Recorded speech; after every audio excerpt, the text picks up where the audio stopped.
گاؤں کے کنارے ایک چھوٹا سا کچا گھر تھا، ٹوٹی ہوئی دیواریں، وہ سیدھا سی چھت اور دروازے کے پاس ایک پرانی چارپائی۔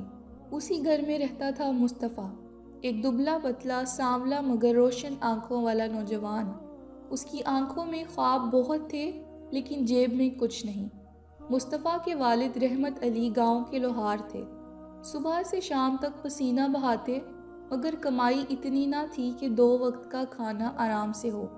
ماں فوزیہ بیمار تھی اور گھر کی ذمہ داری زیادہ تر مصطفیٰ کے کندھوں پر تھی۔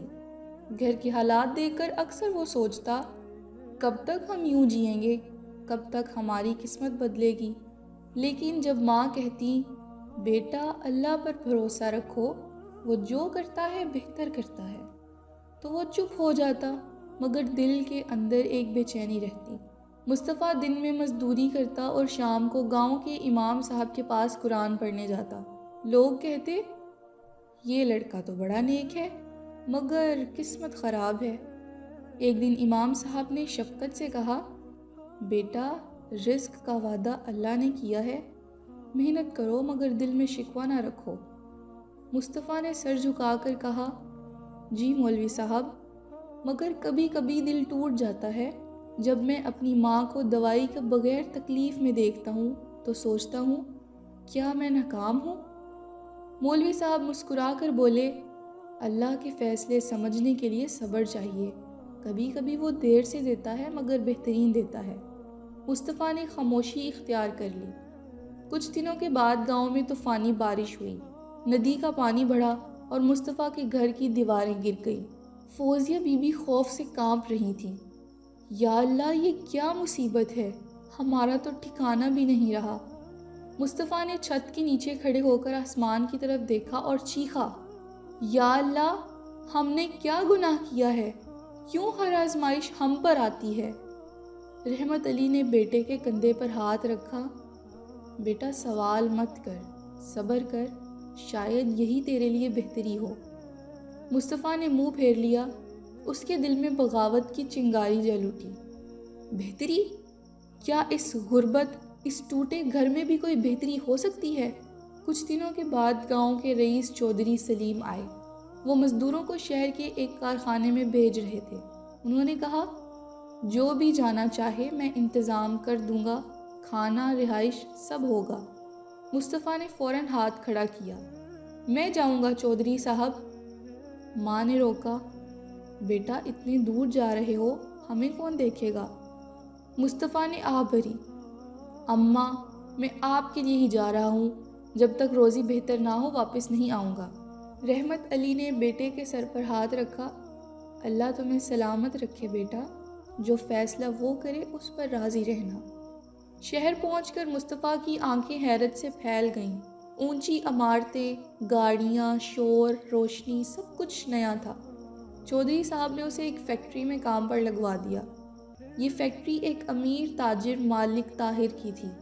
پہلے دن ہی مصطفیٰ نے مشینوں کی آواز، پسینے اور تھکن کے بیچ خود کو اجنبی محسوس کیا، لیکن اس نے دل میں کہا، اگر قسمت یہاں لائی ہے تو شاید یہی بہتر ہے۔ دن گزرتے گئے، وہ ایمانداری سے کام کرتا، وقت پر پہنچتا، کسی سے الجھتا بھی نہیں۔ مالک طاہر نے نوٹ کیا کہ یہ لڑکا باقی سب سے مختلف ہے۔ ایک دن مالک نے اسے بلا کر کہا، تمہارا نام کیا ہے؟ مصطفیٰ صاحب۔ ایمانداری اچھی چیز ہے بیٹا، تم جیسے لوگ کم ہیں، اگر اسی طرح کام کرتے رہے تو تمہیں آگے بڑھاؤں گا۔ مصطفیٰ کے چہرے پر پہلی بار امید کی کرن نظر آئی۔ چند مہینے بعد فوزیہ بی بی کی طبیعت زیادہ خراب ہو گئی۔ گاؤں سے خط آیا، تمہاری ماں سخت بیمار ہے، جلدی واپس آؤ۔ مصطفیٰ کے دل پر بجلی گری۔ وہ فیکٹری چھوڑ کر فوراً گاؤں جانے کا سوچنے لگا، مگر مالک طاہر نے روک لیا۔ دیکھو بیٹا، ابھی بڑا آرڈر چل رہا ہے، اگر تم گئے تو کام رک جائے گا، میں تمہیں چھٹی نہیں دے سکتا۔ مصطفیٰ نے التجا کی، صاحب یہ میری ماں کی جان کا معاملہ ہے۔ لیکن طاہر صاحب سخت لہجے میں بولے، میں جذبات نہیں سنتا، کام چھوڑا تو نوکری ختم۔ مصطفیٰ نے لمحہ بھر سوچا، پھر خاموشی سے اپنا بستر اٹھایا، مزدوروں سے کہا، میری ماں میرا رزق ہے، نوکری بعد میں دیکھی جائے گی۔ اور وہ گاؤں کے لیے روانہ ہو گیا۔ جب وہ پہنچا تو رات کے 2 بج رہے تھے، بارش بھی ہو رہی تھی اور ماں کے بستر کے پاس چراغ ٹمٹما رہا تھا۔ فوزیہ بی بی نے کمزور آواز میں کہا، بیٹا تم آ گئے؟ مصطفیٰ گھٹنے ٹیک کر بولا، اماں میں آ گیا، اب آپ اکیلی نہیں ہیں۔ انہوں نے اس کے چہرے پر ہاتھ پھیرا، میں جانتی تھی میرا مصطفیٰ ضرور آئے گا، اللہ کے فیصلے میں تاخیر ہو سکتی ہے مگر بہتری ضرور ہوتی ہے۔ کچھ لمحوں کے بعد وہ خاموش ہو گئی۔ مصطفیٰ کے آنسو بہہ نکلے، کیونکہ ماں دنیا سے چلی گئی تھی، مگر ان کے آخری الفاظ مصطفیٰ کے دل میں گونجنے لگے، اللہ کے ہر فیصلے میں بہتری ہوتی ہے۔ ماں کی وفات کے بعد مصطفیٰ کی دنیا ویران ہو گئی۔ گھر سنسان، چولہا ٹھنڈا اور دیواروں پر خاموشی چھائی ہوئی تھی۔ رحمت علی بھی صدمے سے نڈال ہو گئے، ان کے ہاتھوں سے کام چھوٹ گیا اور وہ اکثر مسجد میں بیٹھے تسبیح کرتے رہتے۔ مصطفیٰ دن رات سوچتا رہتا، اگر میں ایک دن پہلے آ جاتا تو شاید اماں بچ جاتی، کاش میں فیکٹری نہ چھوڑتا، کاش اللہ نے تھوڑا وقت اور دے دیا ہوتا۔ لیکن پھر اسے ماں کی آخری بات یاد آتی، اللہ کے ہر فیصلے میں بہتری ہوتی ہے۔ یہ جملہ اب اس کے دل میں گونجتا رہا۔ اس نے فیصلہ کیا کہ وہ گاؤں میں ہی رہ کر محنت کرے گا۔ مصطفیٰ نے گاؤں کے کچے راستے پر چھوٹی سی دکان کھولی، لوہار مصطفیٰ کی ورک شاپ۔ پہلے دن کوئی گاہک نہ آیا، دوسرے دن بھی نہیں، تیسرے دن ایک بوڑھی عورت آئی اور بولی، بیٹا یہ درانتی ٹھیک کر دو، فصل کاٹنی ہے۔ مصطفیٰ نے محبت سے کام کیا، پیسے لینے سے انکار کر دیا۔ یہی اس کا آغاز تھا۔ دھیرے دھیرے گاؤں والے اس پر بھروسہ کرنے لگے۔ اس کے اوزار کمزور تھے مگر نیت مضبوط۔ لوگ کہتے، یہ لڑکا ماں کا فرما بردار ہے، اس کے ہاتھ میں برکت ہے۔ رحمت علی اکثر دکان کے باہر بیٹھ کر بیٹے کو کام کرتے دیکھتے اور دل ہی دل میں شکر ادا کرتے، اللہ نے میری اولاد کو سیدھا راستہ دکھا دیا۔ کچھ مہینوں کے بعد گاؤں میں خشک سالی شروع ہو گئی۔ بارش بند، کھیت سوکھ گئے، مزدوری رک گئی۔ مصطفیٰ کی دکان پر بھی کام آنا بند ہو گیا۔ ایک دن اس نے دکان بند کی اور مسجد جا کر سجدے میں گر گیا، یا اللہ اب میں کیا کروں؟ میں نے تو سب کچھ تیرے بھروسے چھوڑا، تو ہی تو میرا سہارا ہے۔ اسی دوران چودھری سلیم دوبارہ گاؤں آیا۔ اس نے کہا، مصطفیٰ شہر میں ایک فیکٹری میں کاریگر کی ضرورت ہے، تجھے جانا ہوگا، تنخواہ اچھی ہے۔ مصطفیٰ کے دل میں کشمکش تھی، ایک طرف بوڑھا باپ، دوسری طرف روزگار کا موقع۔ رحمت علی نے خود بیٹے کا ہاتھ پکڑا اور کہا، بیٹا جاؤ، روزی کی تلاش عبادت ہے، اللہ تمہارے ساتھ ہے۔ مصطفیٰ نے سر جھکایا، ابا اگر اللہ نے چاہا تو جلد واپس آؤں گا۔ شہر اب پرانا نہ لگا، وہی شور، وہی چمک، مگر مصطفیٰ کا دل بدلا ہوا تھا۔ اس نے فیکٹری میں کام شروع کیا، اس بار ایک نئی کمپنی میں۔ مالک تھا عمران صاحب، ایک درمیانی عمر کا نرم مزاج شخص۔ ایک دن عمران صاحب نے دیکھا کہ مصطفیٰ مغرب کے بعد بھی فیکٹری میں صفائی کر رہا ہے۔ پوچھا، اتنی محنت کیوں کرتے ہو بیٹا؟ باقی لوگ تو وقت پر چلے جاتے ہیں۔ مصطفیٰ نے ادب سے جواب دیا، سر کام میرا فرض ہے، میں چاہتا ہوں کہ آپ کو مجھ سے کبھی شکایت نہ ہو۔ عمران صاحب مسکرائے، تم جیسے لوگ کم ہیں، دعا ہے تم کامیاب ہو جاؤ۔ یہ الفاظ مصطفیٰ کے لیے نعمت سے کم نہ تھے۔ ایک رات جب مصطفیٰ فیکٹری سے واپس آ رہا تھا تو سڑک پر ایک کار تیزی سے آئی اور بریک لگنے سے پہلے اس سے ٹکرا گئی۔ لوگ دوڑے، خون میں لت پت مصطفیٰ زمین پر پڑا تھا۔ کار سے ایک لڑکی اتری، عالیہ، جو عمران صاحب کی بیٹی تھی۔ وہ کانپتے ہوئے بولی، یا اللہ میں نے یہ کیا کر دیا؟ فوراً ایمبولینس بلائی گئی۔ ہسپتال میں ڈاکٹروں نے بتایا کہ مصطفیٰ کی ٹانگ میں شدید چوٹ آئی ہے، چلنے میں وقت لگے گا۔ عالیہ کی آنکھوں میں آنسو آ گئے۔ عمران صاحب نے کہا، بیٹا یہ حادثہ تھا مگر اب تمہیں اس کی ذمہ داری اٹھانی ہوگی۔ کچھ دنوں بعد مصطفیٰ کو ہوش آیا۔ اس نے آنکھ کھولتے ہی کہا، میری ٹانگ؟ ڈاکٹر نے کہا، چلنے کے قابل ہے مگر کچھ مہینے آرام ضروری ہے۔ مصطفیٰ کے چہرے پر حیرت تھی، میری ٹانگ بچ گئی؟ میں تو سمجھا سب ختم ہو گیا۔ پھر دل میں خیال آیا شاید اللہ نے مجھے بچایا ہے تاکہ میں کچھ سیکھ سکوں۔ واقعی ہر فیصلے میں بہتری ہے۔ عالیہ روز ہسپتال آتی اور شرمندگی سے کہتی میں بہت معذرت چاہتی ہوں، میری غلطی تھی۔ مصطفیٰ نرمی سے مسکراتا نہیں بی بی، اللہ کا فیصلہ تھا، اگر آپ کی جگہ کوئی اور ہوتا تو شاید میں زندہ نہ رہتا۔ یہ جملہ عالیہ کے دل پر نقش ہو گیا۔ کچھ ہفتوں بعد مصطفیٰ کی حالت بہتر ہونے لگی۔ عمران صاحب نے خود اسے گھر بلایا۔ گھر خوبصورت مگر ماحول سادہ تھا۔ عمران صاحب نے کہا بیٹا میں تمہیں اپنے آفس میں کلرک کی نوکری دینا چاہتا ہوں، تم ایماندار ہو اور میرے نزدیک یہی اصل خوبی ہے۔ مصطفیٰ نے حیرت سے پوچھا مگر سر میں صرف لوہار کا بیٹا ہوں، مجھے حساب کتاب نہیں آتا۔ وہ مسکرائے سیکھ جاؤ گے، نیت صاف ہو تو علم خود راستہ دکھا دیتا ہے۔ یوں مصطفیٰ نے دفتر میں کام شروع کر دیا۔ آہستہ آہستہ وہ عمران صاحب کا قابل اعتماد آدمی بن گیا۔ مصطفیٰ کی ایمانداری اور صبر نے سب کے دل جیت لیے۔ عالیہ اکثر کہتی ابو یہ شخص تو سونا ہے، اس جیسے لوگ دنیا میں بہت کم رہ گئے ہیں۔ عمران صاحب مسکرا کر بولتے بیٹا اللہ نے اسے چنا ہے، دیکھنا ایک دن تم سمجھو گی کہ کیوں حادثہ اسی کے ساتھ ہوا تھا۔ عالیہ حیران ہو جاتی۔ مصطفیٰ اب بھی راتوں کو سجدے میں گرتا اور کہتا یا اللہ جو کچھ ہوا سب تیرے فیصلے سے ہوا، میں راضی ہوں۔ لیکن اسے علم نہ تھا کہ ابھی ایک اور فیصلہ ہونے والا ہے، ایک ایسا فیصلہ جو اس کی پوری زندگی بدل دے گا۔ مہینوں گزر گئے۔ مصطفیٰ اب عمران صاحب کے دفتر کا ایک ضروری حصہ بن چکا تھا۔ اس کی محنت، سچائی اور سکون بھرے لہجے نے سب کے دل جیت لیے تھے۔ عالیہ جو کبھی حادثے کے احساس جرم میں مبتلا تھی، اب اکثر اس کے قریب رہ کر اس سے سیکھتی۔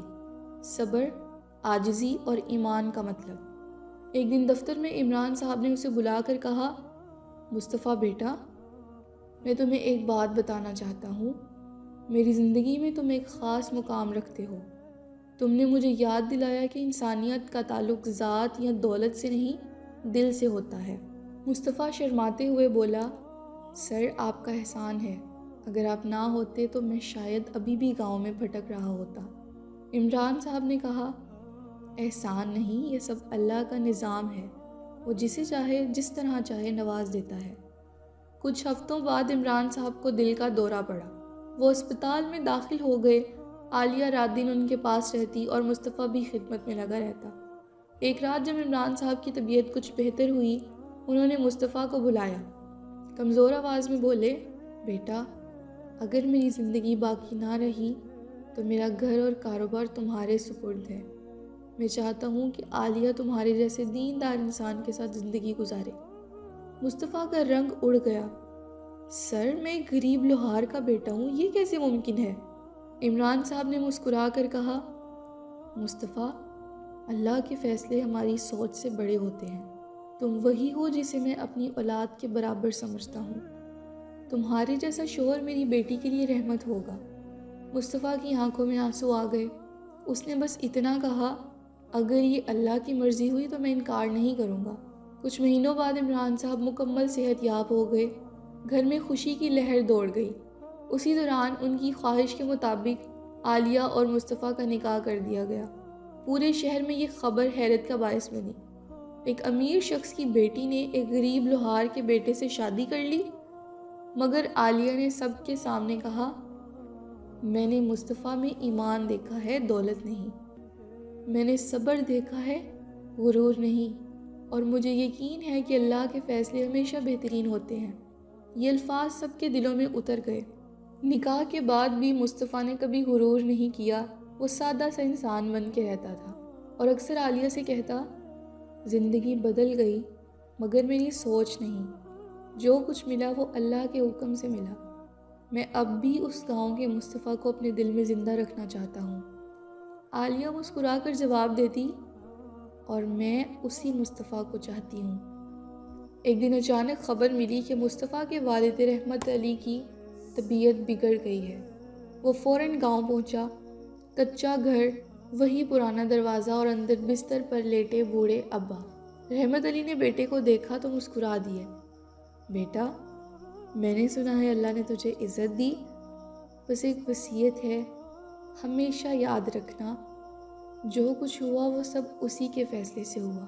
مصطفیٰ نے باپ کا ہاتھ پکڑ کر کہا، ابا میں نے سیکھ لیا ہے، اللہ کے ہر فیصلے میں بہتری ہوتی ہے۔ کچھ دنوں بعد اس کے والد دنیا سے رخصت ہو گئے۔ مصطفیٰ نے آنسو پوچھ کر آسمان کی طرف دیکھا، یا اللہ تو نے میرے ابا کو سکون دیا، میں راضی ہوں تیرے فیصلے پر۔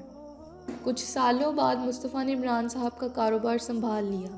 اس نے گاؤں میں ایک اسکول بنایا جہاں غریب بچوں کو مفت تعلیم دی جاتی تھی۔ اسی اسکول کے دروازے پر ایک تختی لگی تھی، اللہ کے ہر فیصلے میں بہتری ہوتی ہے، مصطفیٰ۔ وہ خود وہاں بیٹھ کر بچوں کو پڑھاتا، ان کی باتیں سنتا اور اکثر کہتا، میں نے زندگی میں سب کچھ کھو کر پایا ہے، اللہ اگر کسی چیز سے محروم کرتا ہے تو یقین جانو وہ تمہیں اس سے بہتر دینے والا ہے۔ بچے حیرت سے سنتے اور مصطفیٰ کے چہرے کی چمک ان کے دلوں میں ایمان جگا دیتی۔ کچھ سالوں بعد مصطفیٰ اور عالیہ کے 2 بچے ہوئے، ایک بیٹا اور ایک بیٹی۔ وہ گاؤں جہاں کبھی غربت اور اندھیرا تھا اب علم اور محبت کی روشنی سے بھر گیا۔ ایک شام مسجد کے سامنے بیٹھے مصطفیٰ نے اپنے بیٹے کو گود میں لیا اور کہا، بیٹا ہمیشہ یاد رکھنا، جب زندگی تمہیں دکھ دے تو یہ مت سمجھنا کہ اللہ ناراض ہے، وہ تمہیں کچھ سکھا رہا ہوتا ہے۔ ہر دکھ کے پیچھے بھلائی چھپی ہوتی ہے، بس صبر چاہیے۔ بیٹا معصومیت سے بولا، ابا جیسے آپ نے صبر کیا تھا۔ مصطفیٰ کی آنکھوں میں آنسو آ گئے۔ ہاں میرے بیٹے، اور دیکھو آج اللہ نے وہ سب دیا جو میں نے کبھی سوچا بھی نہیں تھا۔ عالیہ نے دروازے سے مسکراتے ہوئے کہا، مصطفیٰ شام کی نماز کا وقت ہو گیا۔ وہ اٹھا، وضو کیا اور مسجد کی طرف بڑھا۔ سجدے میں جاتے ہوئے اس کے دل میں ایک ہی خیال تھا، اے اللہ تو نے جو بھی فیصلہ کیا وہ میرے لیے سب سے بہتر تھا۔ اور یوں مصطفیٰ کی زندگی ایک کامل شکر کے احساس کے ساتھ مکمل ہو گئی۔ وہ اب بھی سب کو یہی سبق دیتا رہا، اللہ کے ہر فیصلے میں واقعی بہتری ہوتی ہے، چاہے وہ لمحہ ہمیں دکھ دے، مگر انجام ہمیشہ خیر میں بدل جاتا ہے۔